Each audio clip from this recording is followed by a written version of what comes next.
Lancer une chaîne YouTube en 2020, est-ce une bonne ou une mauvaise idée? On va voir ça tout de suite en vidéo.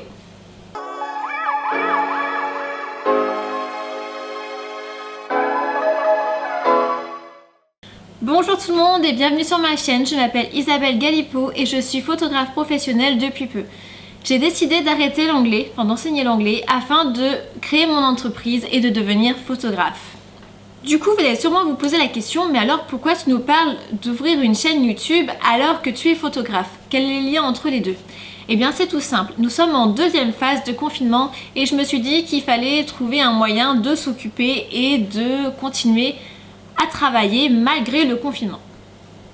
C'est pour cela que j'ai décidé d'ouvrir une chaîne YouTube, entre autres. En effet, on a beaucoup plus de temps à la maison, on passe plus de temps devant la télé, sur internet, etc.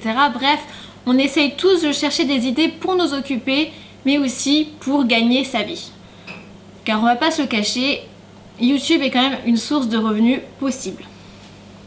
D'ailleurs, si vous regardez cette vidéo, c'est probablement parce que vous n'avez rien d'autre à faire et que vous cherchez vous aussi à avoir d'autres revenus, d'être plus créatif et de trouver des idées pour vous occuper.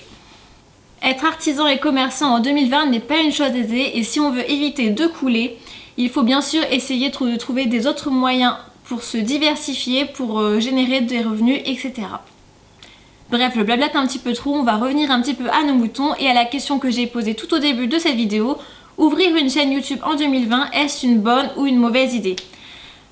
Si je suis là, c'est qu'il y a une bonne raison. C'est que je crois justement à cette possibilité de générer des revenus, à se faire connaître, etc. grâce à YouTube. Je vais expliquer toutes les raisons à présent.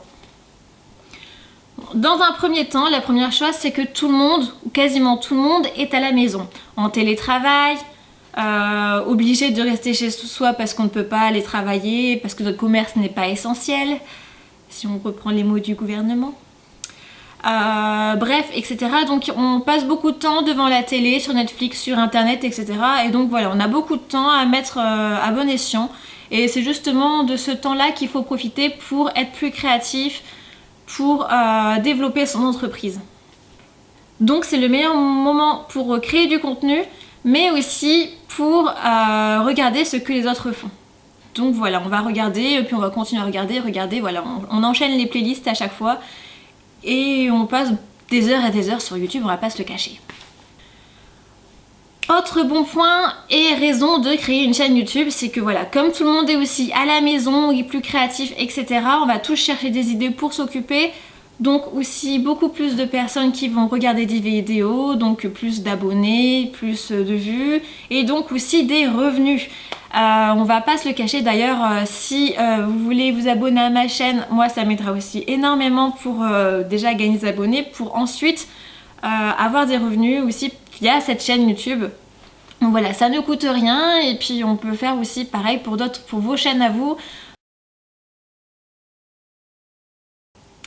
Bref, du coup YouTube nous permet de travailler à la maison, de chez nous, sans contaminer les autres, ni être contaminé. Et en plus, on peut même générer du revenu. C'est chouette, non? Bon, bien sûr, il y a toute la partie à savoir comment se faire connaître. Donc, il y a tous les anciens de YouTube qui vont dire oui, maintenant, créer une chaîne en 2020, c'est pas facile parce qu'il y a beaucoup de YouTubeurs, etc. Donc, faire sa petite place parmi les YouTubeurs, t'y arriveras pas. Eh bien, pourquoi pas? Après tout, YouTube est une plateforme gratuite, donc si on ne laisse pas notre chance à notre créativité, etc., comment on peut savoir si nos vidéos vont marcher? Il ne faut pas partir défaitiste dans la vie. Je sais qu'il y a beaucoup de choses qui ont été faites, mais parfois, quand on s'en donne les moyens, on peut aussi y arriver. Et en plus, YouTube c'est gratuit, donc au pire, même si ça ne marche pas, vous n'avez rien à perdre. Donc, première chose, publier des vidéos régulièrement. Plus vous allez publier de vidéos régulièrement, plus les gens vont être accros un petit peu à votre chaîne, vont vouloir s'abonner, en savoir plus, etc. Et donc, vous allez avoir une communauté qui va se créer autour de votre chaîne, plus d'abonnés, plus de vues, etc. Bref, l'algorithme de YouTube adore ça, donc publiez des vidéos régulièrement. Deuxième chose à savoir pour réussir sur YouTube, c'est trouver sa niche. Alors comme je disais tout à l'heure, il y a déjà énormément de youtubeurs sur YouTube, oui logique. Et donc le meilleur moyen de se différencier et d'avoir le plus d'abonnés, si on peut dire ça comme ça, dans son domaine, c'est de trouver sa niche. Donc par exemple, parmi les photographes, il y en a qui vont être spécialisés dans la photographie de portrait, il y en a qui vont être spécialisés dans la photographie de paysage, de mariage, etc. Je ne vais pas tous les citer, mais c'est à vous de trouver votre niche. Je sais qu'actuellement en France, par exemple, je ne crois pas qu'il y ait de chaîne YouTube dédiée à la photographie de nouveau-né. Donc ceux qui ne savent pas quoi faire et qui adorent le nouveau-né, pourquoi pas lancer une chaîne de YouTube dessus.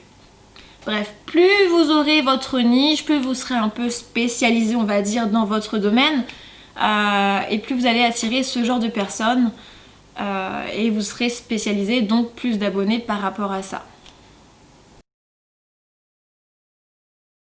Du coup, maintenant, parlons un petit peu de ma chaîne YouTube. Donc, qu'est-ce que moi, je veux faire de cette chaîne YouTube?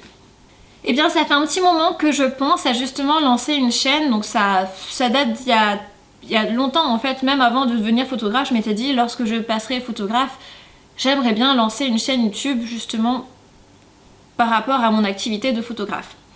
Bon, il faut savoir que depuis au moins je pense 2014, quelque chose du genre, j'avais déjà une chaîne YouTube consacrée au cosplay, à toutes mes créations cosplay. Donc bien sûr elle est un petit peu laissée à l'abandon, mais voilà, c'est quelque chose que j'aime bien faire, c'est un domaine un petit peu qui me passionne, où j'aime bien un petit peu montrer tout ce que je fais par rapport à mon domaine. Et voilà, je voulais aussi lancer une chaîne YouTube par rapport à la photographie, pour vous partager ma passion.